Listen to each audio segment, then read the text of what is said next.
Boa noite, hoje dia 28 de fevereiro de 2025. Como prometido, nós vamos falar hoje da conversa da samaritana no poço, mas, um momento, mas nós vamos primeiro retomar um finalzinho. Pronto? Então, vamos lá? Boa noite. Vamos lá. Então, nós vamos retomar o finalzinho daquele pedaço do Nicodemos, que ficou um anexo sem ler. Como o assunto foi bem explorado, é somente a leitura mesmo. Nicodemos e a reencarnação. Nicodemos era um fariseu, estudioso da lei. Os judeus eram e são reencarnacionistas, a seu modo. O cabalista Arizal, por exemplo, tem um livro chamado Portal das Reencarnações. Nicodemos entende que lhe está sendo proposto um nascimento biológico. Ele fala de sua mãe, mas seria retornar ao útero, ainda que fosse de outra mulher, um nascimento humano pela carne. Mas Jesus lhe propõe o renascimento espiritual, segundo a nossa verdadeira natureza. É preciso que morra o homem velho, esse que chamamos de ego, de falsa identificação com o corpo, esse que vive na dualidade do bem e do mal, esse que comeu a maçã do pecado original, que é o senso falso de separação de Deus.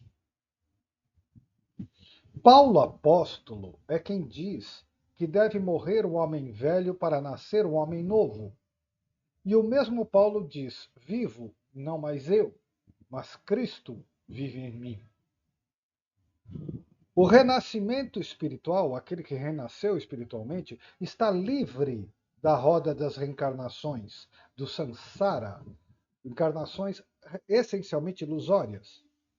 Embora o espírito livre possa fazê-lo, ele pode reencarnar, se assim desejar, em missão específica, normalmente caridade e resgate espiritual de outros. Mais tarde, Nicodemos toma a defesa de Jesus contra os fariseus que desejavam matá-lo. Ele nominalmente toma a defesa de Jesus no capítulo 7. Nós veremos isso bem em breve, tá bom? Bem, logo depois disso, vem aquele episódio em que um judeu começa a discutir com os discípulos de João Batista, provavelmente discutindo quem batizava melhor e etc. Tá? E é nesse episódio que João Batista diz: importa que ele cresça e eu diminua. Que, em outras palavras, significa o seguinte: ele dizendo para os discípulos: eu já disse a vocês quem ele é, mas vocês não acreditam. Tanto é verdade que ele mandou João e André atrás dele, tá? Que foram os primeiros discípulos chamados por Jesus. Tá bom? Então eu tinha parado por aí. Agora nós vamos para o texto de hoje.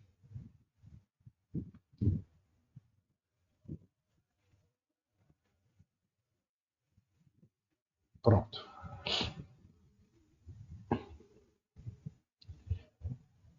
Capítulo 4. O Senhor soube que os fariseus tinham ouvido dizer que ele recrutava e batizava mais discípulos de João. Era essa a discussão que estava rolando. Se bem que não era Jesus quem batizava, mas os seus discípulos.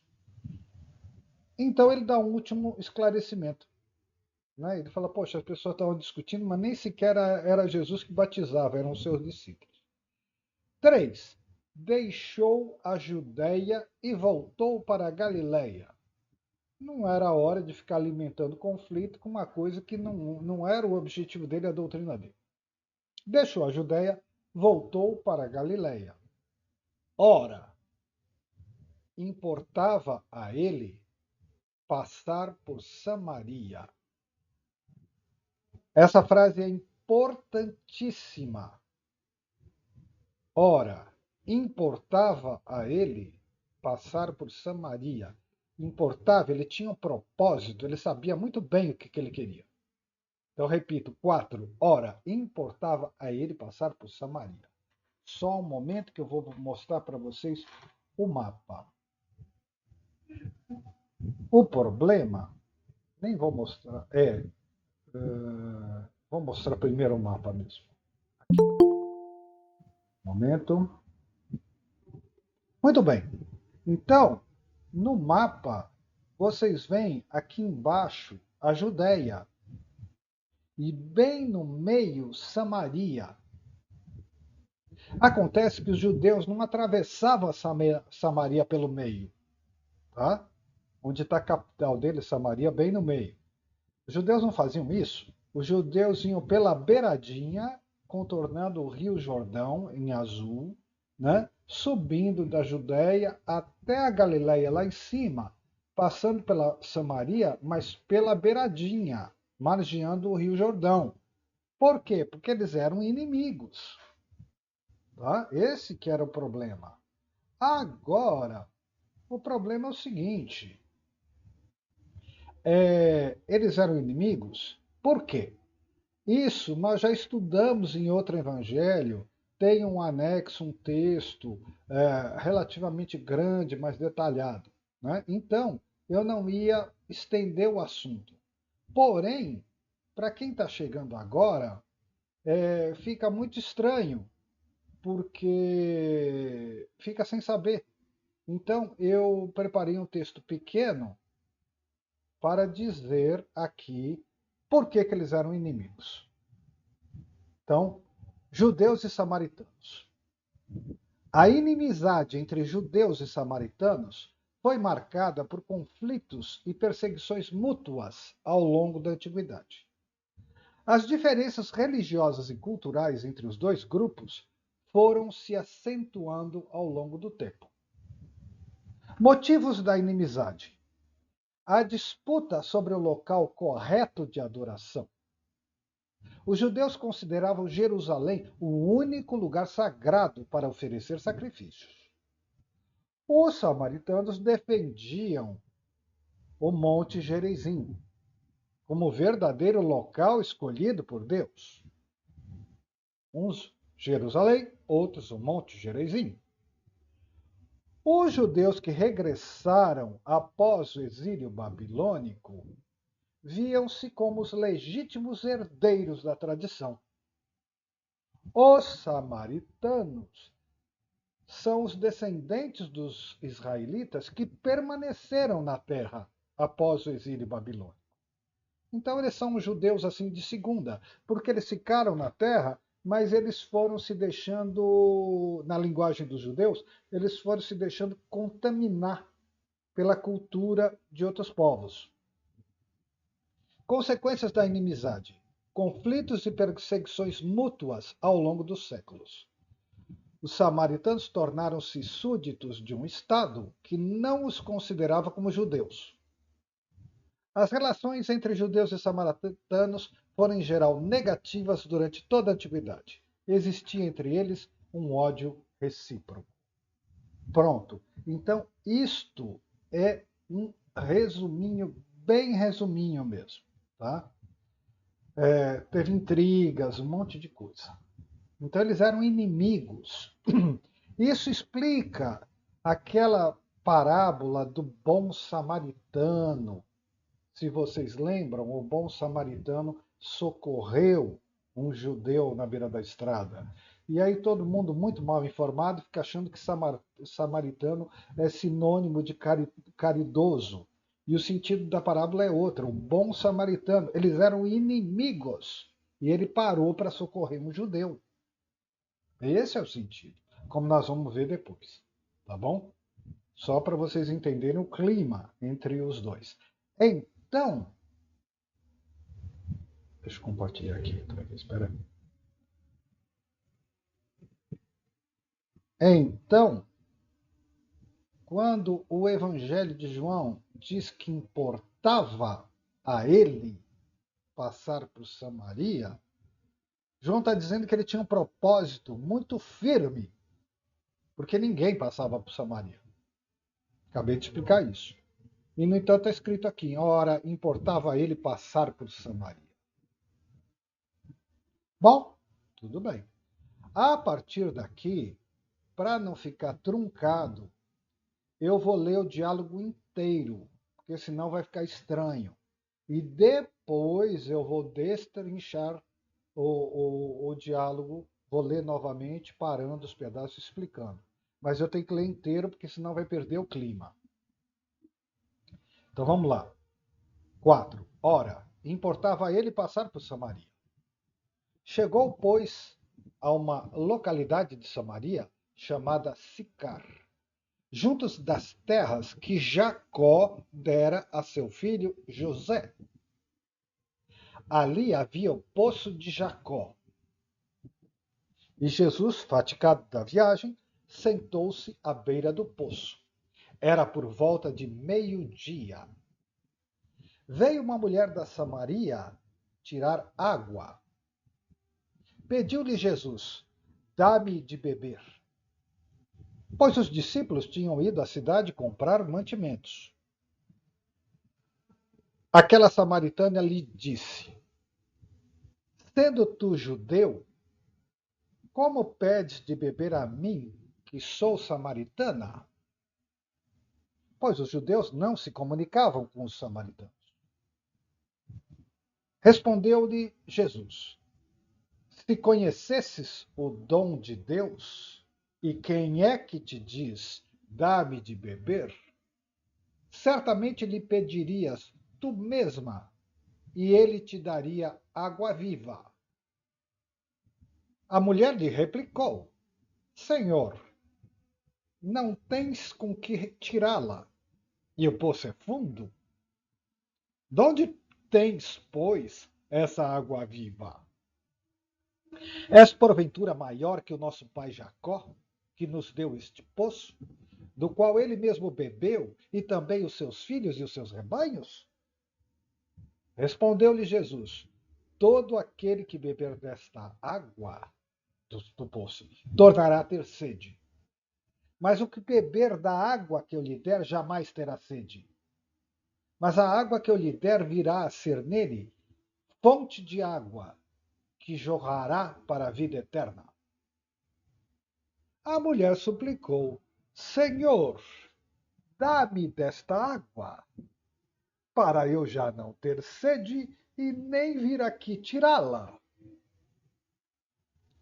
Disse-lhe Jesus: vai, chama teu marido e volta cá. A mulher respondeu: não tenho marido. Disse Jesus: tens razão em dizer que não tens marido. Tiveste 5 maridos, e o que agora tens não é teu. Nisto dissestes a verdade. Senhor, disse-lhe a mulher, vejo que és profeta. Nossos pais adoraram neste monte, mas vós dizeis que é em Jerusalém que se deve adorar. Jesus respondeu: mulher, acredita-me, vem a hora em que não adorareis o Pai, nem neste monte, nem em Jerusalém. Vós adorais o que não conheceis, nós adoramos o que conhecemos, porque a salvação vem dos judeus. Mas vem a hora, e já chegou, em que os verdadeiros adoradores hão de adorar o Pai em espírito e verdade. E são esses adoradores que o Pai deseja. Deus é espírito, e seus adoradores devem adorá-lo em espírito e verdade. Respondeu a mulher: sei que deve vir o Messias, que se chama Cristo.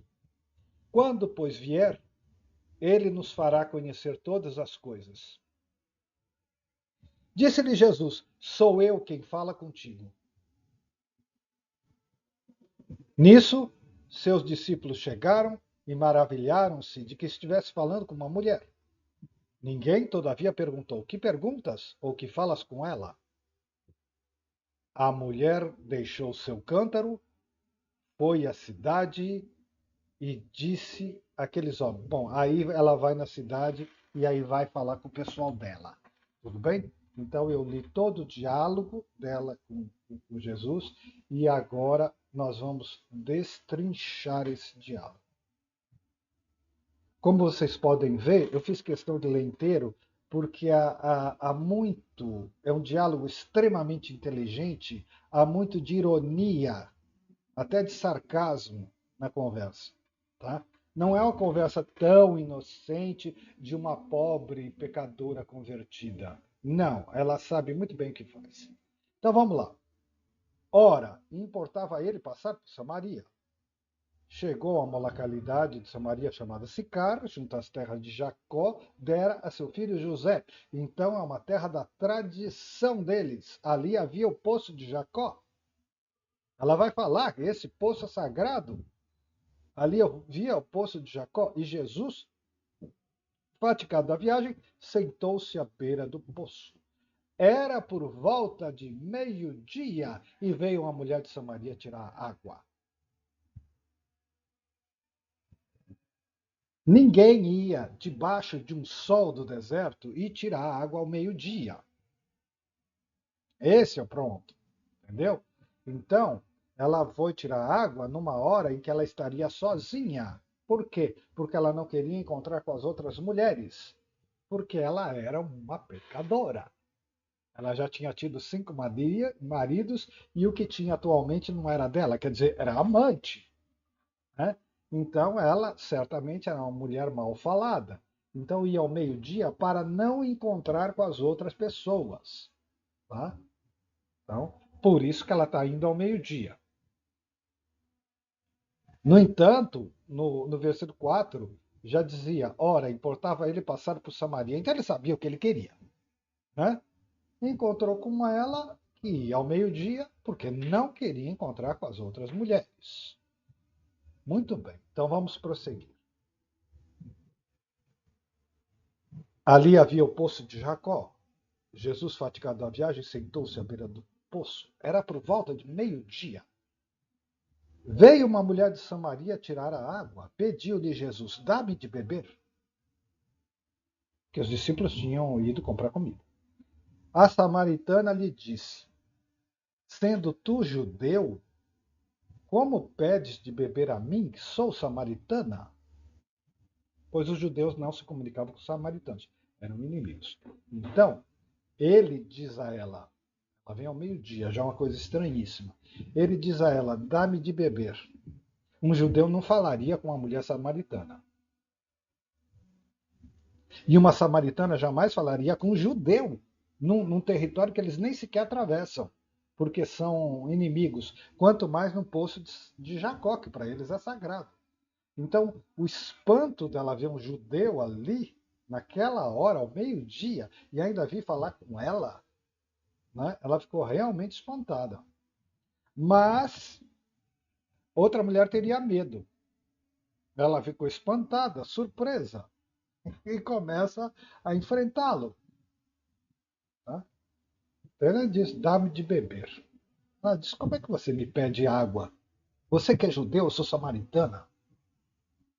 E quase só faltou falar: você não se enxerga? Só faltou dizer isso. Então vamos lá.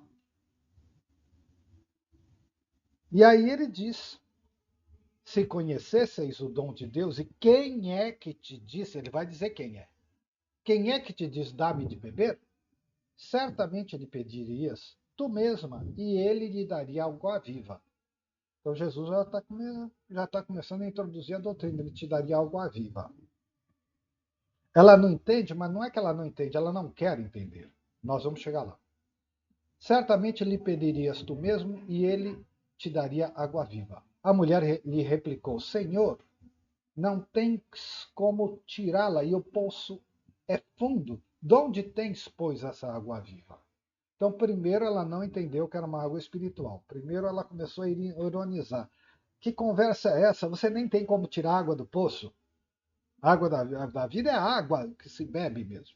Inclusive, a água é o símbolo da vida. Aí ele diz: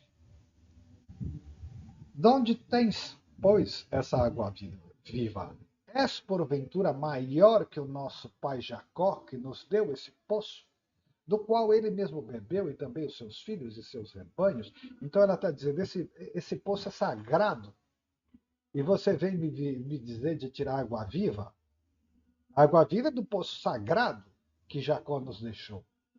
E você não nem sequer tem como tirar a água? Que conversa é essa? Que conversa esquisita é essa? Tá?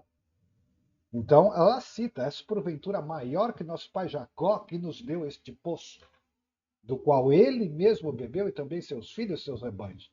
Poço sagrado. Aí Jesus diz, aquele que beber dessa água tornará a ter sede. Mas o que beber da água que eu lhe der jamais terá sede. Então não é água física.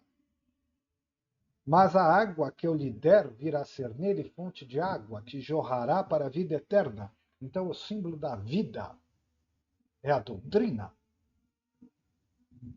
15. A mulher suplicou, Senhor, dá-me desta água, para eu já não ter sede e nem vir aqui tirá-la. Gente, isso é uma ironia, mais do que ironia, é um sarcasmo. Ela está fazendo pouco caso dele. Está dizendo, tá, então tá, me dá dessa água, aí eu não preciso tirar água do poço, eu não preciso nem vir aqui ao meio-dia, né, para me encontrar com as outras pessoas. Tudo bem? Então, é uma ironia, é um sarcasmo. Ela diz, Senhor, dá-me desta água, para eu já não ter sede, nem vir aqui tirá-la. Quer dizer, ela ignorou toda a pregação espiritual, mas aqui ela já não ignorou por não entender. Ela ignorou por não acreditar, por sarcasmo mesmo. Para ela, o sagrado é o poço de Jacó e ele está falando maluquice. Tá? Aí, Jesus interrompe a conversa e diz, vai chamar teu marido e volta cá. A mulher respondeu, não tenho marido. Tens razão em dizer que não tens marido. Tiveste 5 maridos e o que agora tens não é teu, é amante. Nisso disseste a verdade. Só um momento que eu vou fechar a janela.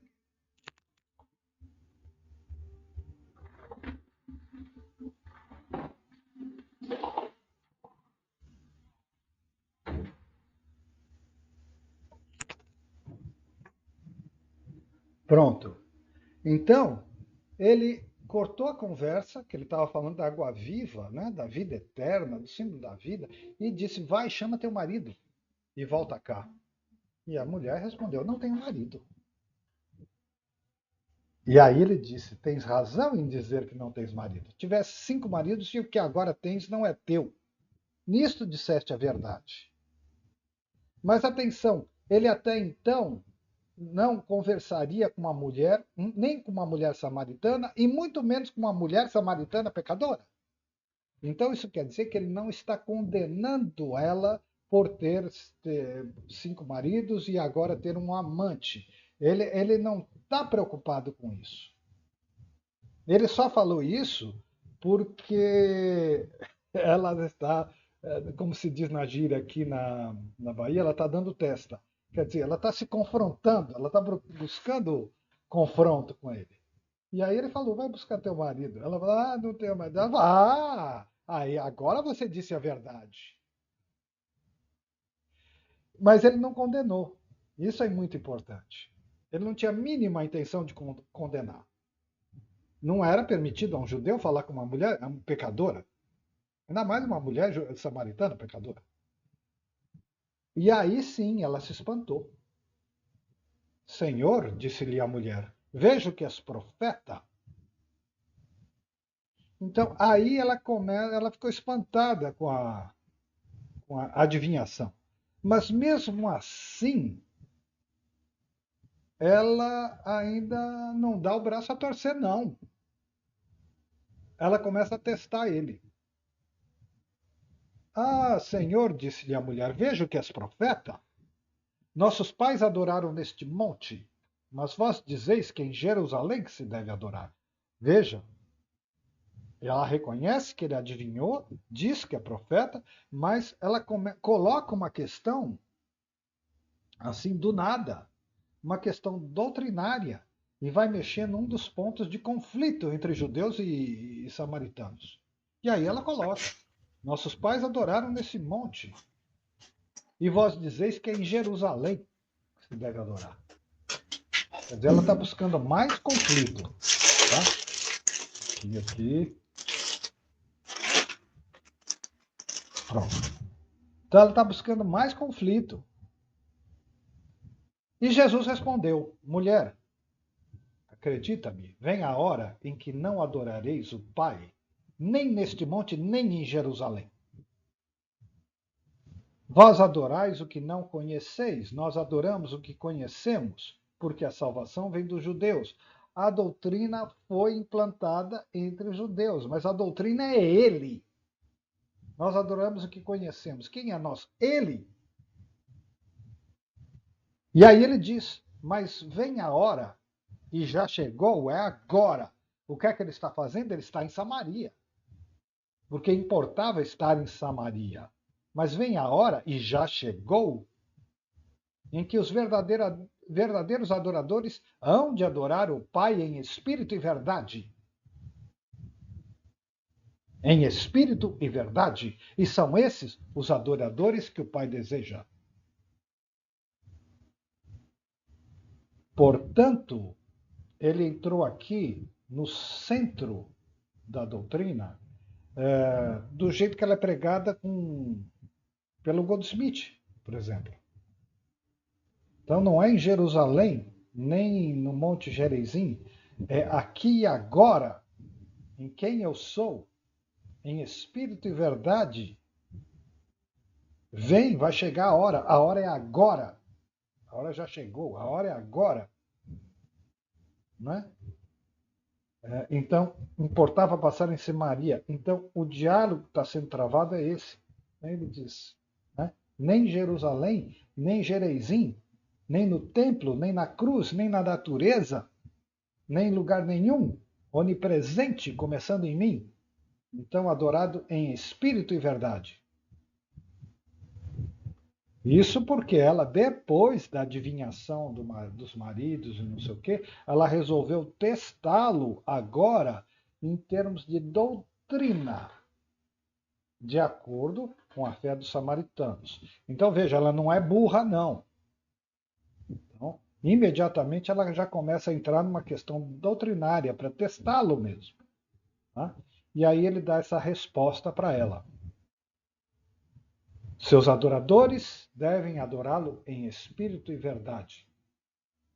Aí ela responde, e aí sim ela começa a ficar meio confusa. Até que, enfim, ela baixa um pouco a guarda e finalmente ela se mostra um pouco confusa, não convencida. Então ela diz: respondeu a mulher, sei que deve vir o Messias, que se chama Cristo. Quando, pois, vier, ele nos fará conhecer todas as coisas. Porque ela ouviu o que ele disse, ficou impressionada, mas ficou confusa. Gostaria de acreditar, mas não quer. Então ele diz: nem em Jerusalém, nem no Monte Gerizim, mas em espírito e verdade. Chegará a hora, e já chegou, em que Deus será adorado em espírito e verdade. Aí ela fica confusa e diz assim: eu sei que deve vir o Messias, e quando vier o Messias, eu vou entender essas coisas. E não aqui com você me falando.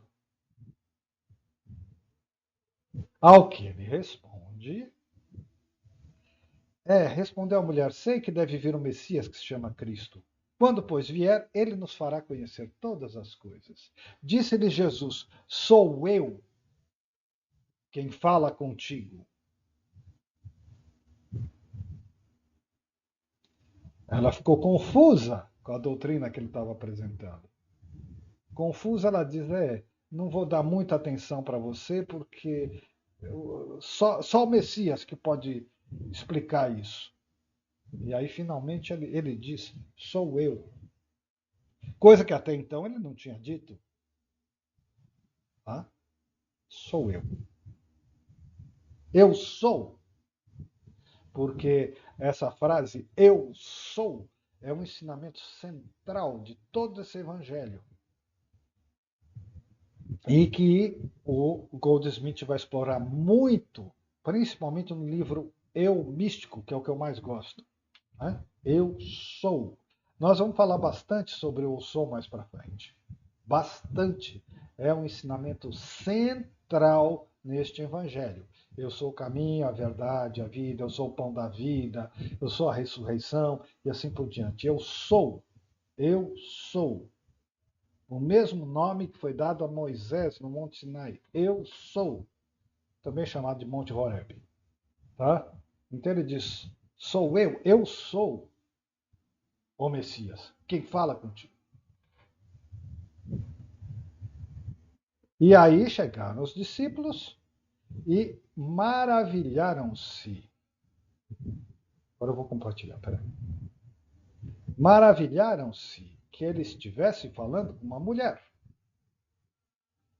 Maravilharam-se é um termo um pouco eufemista, um pouco bonito. Na verdade mesmo, nisso seus discípulos chegaram e espantaram-se de que ele estivesse falando com uma mulher.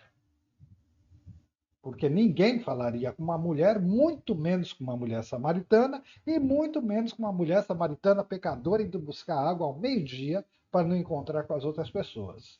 Eles ficaram chocadíssimos, porque um judeu não faz isso.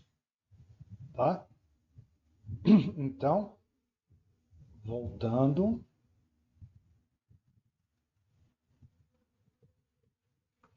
Nisso, seus discípulos chegaram e maravilharam-se de que ele estivesse falando com uma mulher. Ninguém, todavia, perguntou: que perguntas ou que falas com ela? Eles ficaram com medo de tocar no assunto. Eles acharam tão espantoso, mas tão espantoso mesmo, que eles nem sequer tiveram coragem de perguntar o que estava acontecendo. 28. A mulher deixou seu cântaro e foi à cidade e disse àqueles homens, agora a história dela. A mulher deixou seu cântaro, deixou lá no poço, ela tinha ido buscar água. Deixou seu cântaro, foi à cidade e disse àqueles homens, vinde e vede um homem que me contou tudo o que tenho feito. Não seria ele, porventura, o Cristo? Então, ela disse que ele adivinhou quem ela era, maridos e tudo, mas ela ainda em dúvida. Vinde e vede, não seria ele, porventura, o Cristo? Ela está em dúvida. 30. Eles saíram da cidade e vieram ter com Jesus. Pronto. Essa foi a história dela. Ela foi lá nos homens e falou. Né? Eu achei um homem, será que ele é o Cristo? Ele adivinha as coisas? Bom, então, eles saíram da cidade e vieram ter com Jesus. Eles vieram conferir. Entretanto, os discípulos lhe pediam: Mestre, come. Eles tinham ido buscar comida. 32. Mas ele lhes disse: Tenho um alimento para comer que vós não conheceis. Os discípulos perguntavam uns aos outros: Alguém lhe teria trazido de comer? Disse-lhes Jesus: Meu alimento é fazer a vontade daquele que me enviou e a cumprir a sua obra.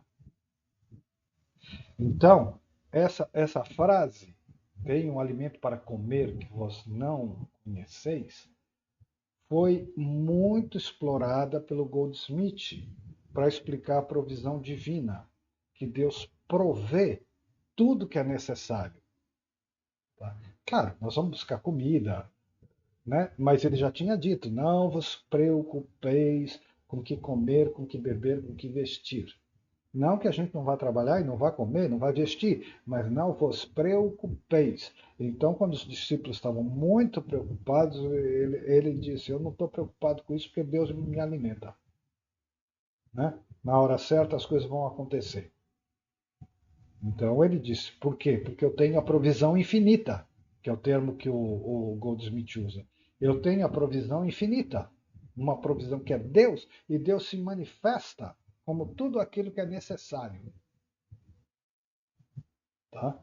Então, essa é a frase a, da doutrina do suprimento divino.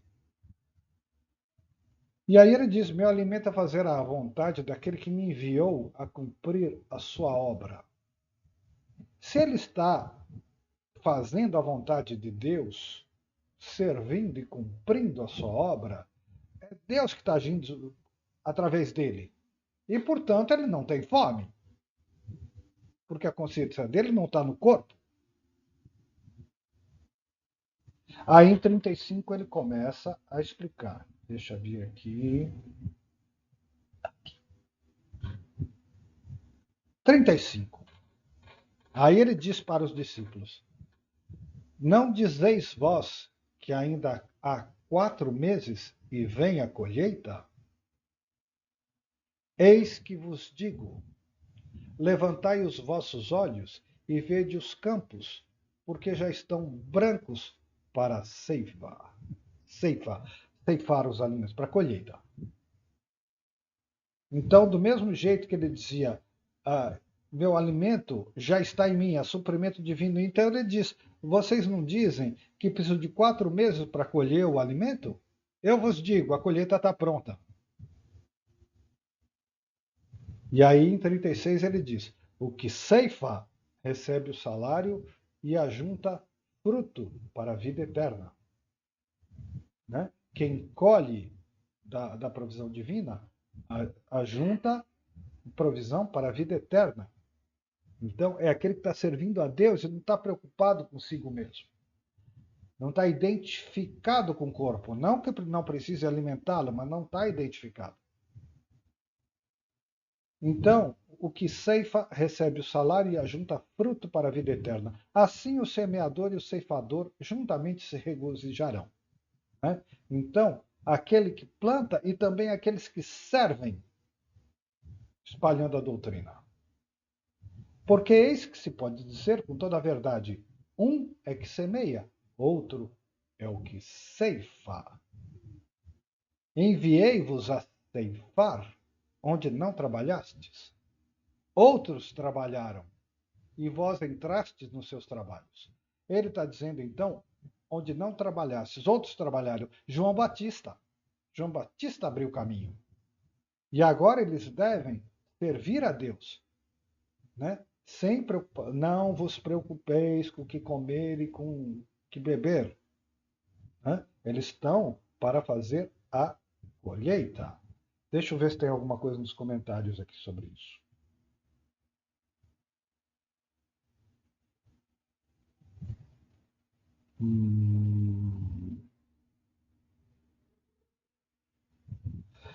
Bom, voltando. Quando a mulher deixou seu cântaro e foi falar com os homens, o significado é o mesmo que deixai vossas redes. Deixou as necessidades materiais. E justamente a discussão que nós estamos falando agora é da comida, da provisão infinita. Então também ela deixou o cântaro. Tá? Mais palavras não eram necessárias, então ela foi lá na aldeia. Tá? Ah, e aí, encontrando com os homens, ela ainda está mais deslumbrada com o efeito do que com a doutrina. Bom, mesmo os discípulos têm dificuldade na transcendência. Jesus não ficou 40 dias no deserto sem comer? Então a comida que eles estavam preocupados era o de menos. Deixa eu ver. 35, 36, era isso que eu estava, só um momento.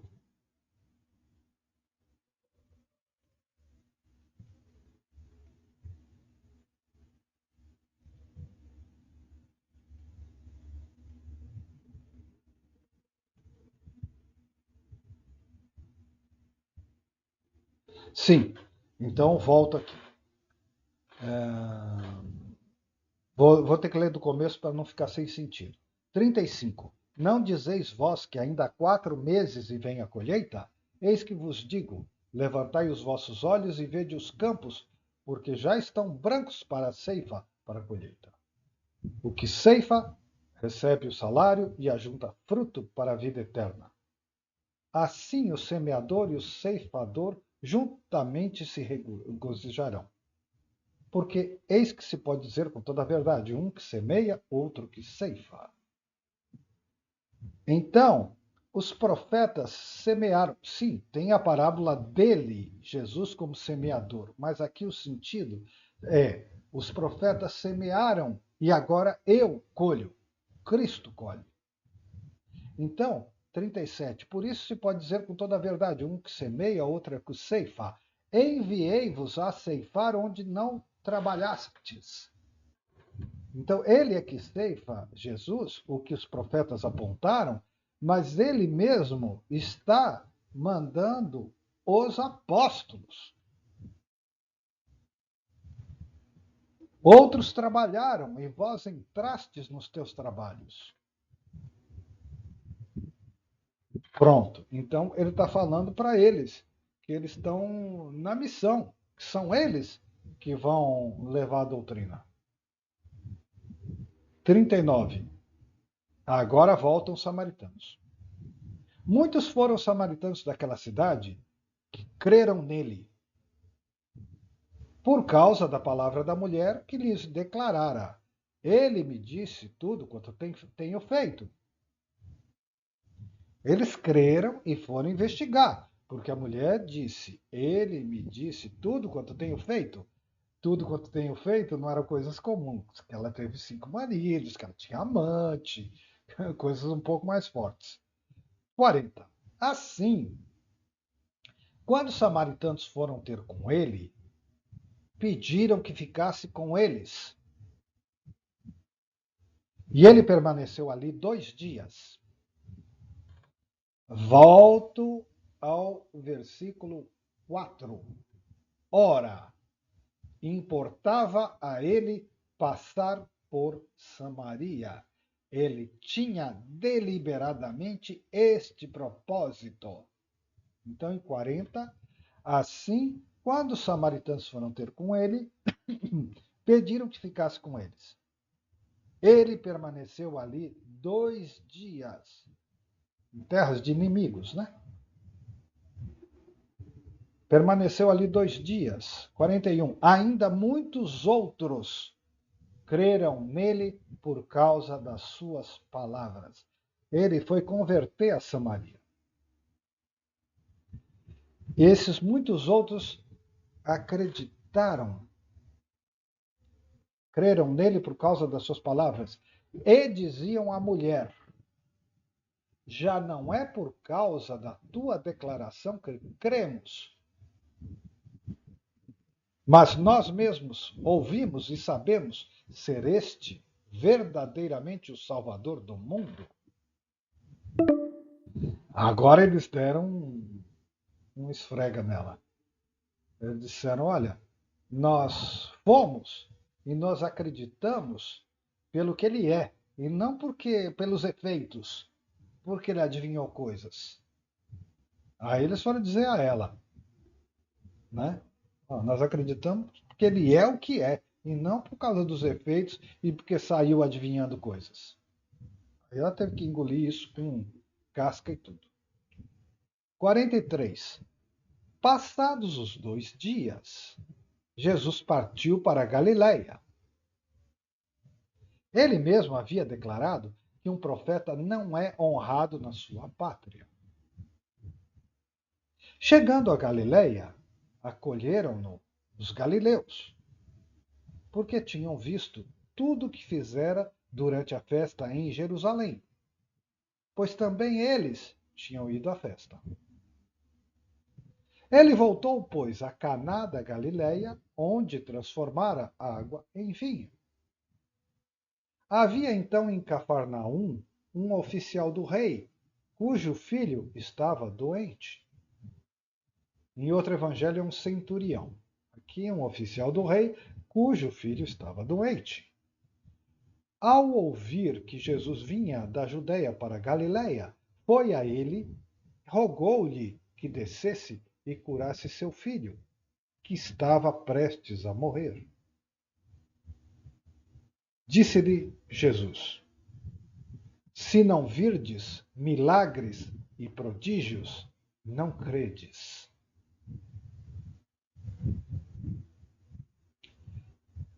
Que frase enigmática é essa, né?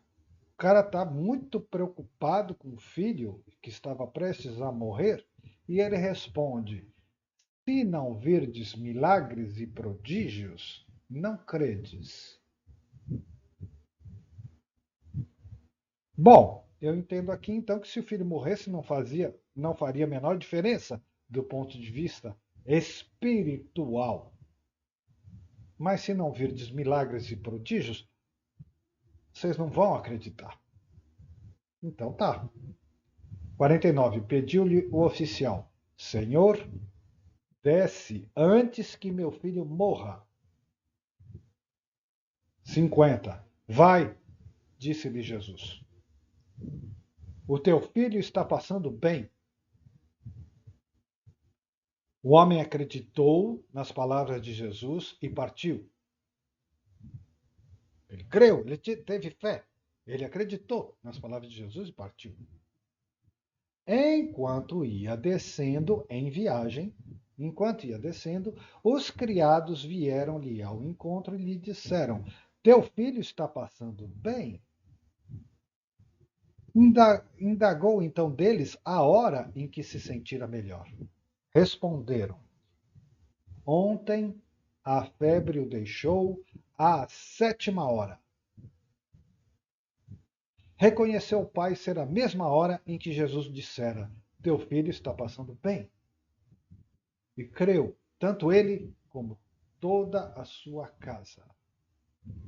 Esse foi o segundo sinal realizado por Jesus depois de voltar da Judéia para a Galileia. Então,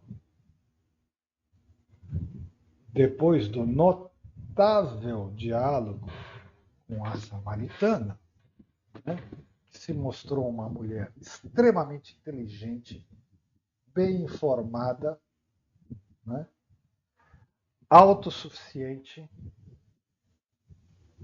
que não tinha medo de um homem sozinho, sabia muito bem se defender, se colocar. Né? Mas o problema da samaritana não era ser pecadora e se converter. O problema da samaritana era a incredulidade, mostrada em forma de desprezo, de ironia, de sarcasmo. E mesmo quando ela vai lá para o povo dela, ela diz: ele adivinhou, será que é ele? E eles dizem: só que você ficou muito presa nos efeitos. E era para você ver quem ele realmente é.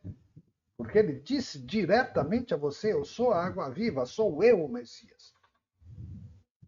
Você na hora não acreditou, mas nós acreditamos. Aí eles falam para ela. Né? Então o problema da samaritana não era ser pecadora. O problema da samaritana é que ela duvidou. Ela não acreditou por inteiro, ela ficou em dúvida. Né? Ela não resistiu a crer. E o caminho que está sendo proposto pelo Evangelho de João, especificamente, é o caminho da fé. Aí eles dizem: não, nós acreditamos nele pelo que ele é. Ele não precisa fazer milagre nenhum. Que nós acreditamos nele. E agora ele diz: se não fizer milagres, vocês não acreditam. Ele faz isso antes de curar o filho que estava morrendo. Quer dizer, se eu não curar o filho, vocês não acreditam. Então ele diz, numa situação estranha, né? Porque o cara está desesperado com o filho morrendo, ele diz: se não virdes milagres e prodígios, não credes. Então, se não virdes milagres e prodígios, não credes. Era justamente esse o problema da samaritana. Né? Ela viu os efeitos e ainda ficou em dúvida. Os outros moradores já não precisaram. Tá? Já se entregaram à fé. Aí o servidor do rei, que em outro evangelho é o centurião, se entrega pela fé. Ele quer um efeito, ele quer a cura do filho, é verdade, mas ele vai com o coração puro, aberto e se entrega pela fé. Então, quando Jesus diz vai, está tudo resolvido, ele acredita. E depois ele descobre que funcionou. Tá? E aí, João diz que é o segundo sinal. Vamos falar um pouco do sinal, porque daqui a pouco vem texto, vem anexo, vem texto extra explicando melhor o que são os sinais. Então, os sinais, deixa eu só ver se não é um anexo nesse texto ou se é nos próximos. Não, ainda não. Então, vamos falar do segundo sinal. Quando ele cura o menino, e é o segundo sinal, nós vamos lembrar que Caná era todo sinal é um milagre que não é um milagre pessoal. Acontece para alguém, mas o sentido é universal. Essa é a diferença. Milagres ele fez muitos, mas então no Evangelho de João parece que ele faz poucos, porque ele vai apresentando os sinais. Sinais são milagres muito especiais de alcance coletivo universal. Então as bodas de Caná vêm mostrar que a religião velha não purifica mais, é necessária uma nova aliança e que essa aliança é o amor, é o vinho do amor. Não para aquelas pessoas do casamento, mas para a humanidade toda. Aqui parece uma simples cura de um menino, mas não é. Tem um sentido universal também. Por quê? Porque esta cura mostra que a cura divina, a cura de Jesus, que não é combater uma doença, o Goldsmith é quem melhor explica isso. Não é combater uma doença, é dissolver a ilusão de que o ser adoece, o ser verdadeiro. Ele adoece porque ele está identificado com a vida material, então ele adoece. Mas Jesus, que sabe disso, dissolve a ilusão. Então, Jesus dissolve a ilusão da morte do filho? Sim. Ele fez isso com outras pessoas? Fez. Por que é sinal, então? Porque esta cura divina transcende espaço e tempo. Então, esta cura mostra que não é necessário estar presente. Então, se a gente interpretar esse segundo sinal, isso quer dizer que essa mesma cura, como é que eu posso dizer? Paira no universo inteiro, disponível para todos. Porém, a verdadeira cura é espiritual. O que quer dizer que uma verdadeira cura é uma conversão espiritual. Então ele diz: se não virdes milagres e prodígios, não credes. Então, se a gente não vê efeitos, a gente não se converte. Então, segundo o sinal, mostra como a cura não depende de tempo e de espaço, está disponível a todos, mas depende da fé, depende que a gente acredite. E aí ele diz, mas se vocês não veem efeitos, vocês não acreditam. Mas os efeitos não são o verdadeiro milagre. Os efeitos são uma cura do corpo físico. Mas o corpo físico não é o que eu sou. Mas tudo bem, se você só consegue acreditar através disso, então faremos milagres e prodígios. Tá bom, então vai, está resolvido. Então, a condição física eventualmente pode ser, é uma ilusão, eventualmente pode ser dissolvida. Mas faça-se a tua vontade, não a minha. Só Deus pode saber se aquilo pode ser dissolvido ou não.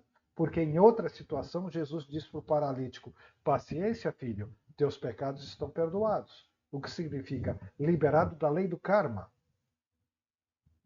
que é uma cura muito mais importante do que a paralisia nesta vida, porque é passageira. Ela passaria de qualquer forma. Mas dizer teus pecados estão perdoados significa cura espiritual, cura eterna, para aquilo que eu verdadeiramente sou. E o perdão, como vimos ontem com Masaharu Taniguchi, é a reconciliação com Deus. Então, paciência, filho, teus pecados estão perdoados. Então, nós estamos reconciliados. Você não precisa mais sofrer pelo corpo com identificação. Você até pode passar por essa experiência, porque essa experiência é impermanente, é uma purificação, mas não é o que você verdadeiramente é. Então, às vezes, dissolve a ilusão, às vezes ele diz, paciência, filho, teus pecados estão perdoados. Tá? Quando é uma coisa, quando é outra, é um mistério só Deus. Não podemos saber. Então, esse discurso, que o Goldsmith tinha muito no fim da vida, já não tem muito, do praticante curador, eu acho um discurso enganoso. Porque não é toda pessoa que pode ser curada fisicamente. E o curador, ou praticante, não cura coisíssima nenhuma, porque somente Deus cura. O Goldsmith fala com propriedade, ele tinha que elevar a consciência no nível de Deus, e para Deus a doença não existe. Mas o que é que nós sabemos sobre a vontade de Deus, os planos de Deus, o karma da pessoa? Não sabemos nada, absolutamente nada. Então, o que é que nós podemos prever sobre o resultado? Absolutamente nada. O resultado da prática do bem e da caridade não nos pertence. O bem é o próprio Deus, a caridade é o próprio Deus. Então, o resultado pertence a Ele também. Então, esse discurso da cura espiritual enquanto um eu humano, um ego praticando, é meio duvidoso. É claro que eles vão dizer, não, mas eu medito e não sou eu, é Deus. Sim, mas você abre um escritório em função de resultados. Eu, sinceramente, acho um discurso enganoso. Algumas vezes vai funcionar. Sim. Mas depende de Deus, não depende da pessoa. Então, a natureza da cura espiritual, no segundo sinal, transcende tempo e espaço. Não é isso que está em questão. E é conversão. Ele disse, se vocês não virem prodígios e milagres, vocês não vão acreditar. Então tá, estou aqui para isso. Agradeço, até que não caiu, eu consegui completar a frase. Bom descanso, bom fim de semana. Domingo a gente está aqui de novo. Tá bom? Boa noite a todos. Boa noite. Boa noite a todos.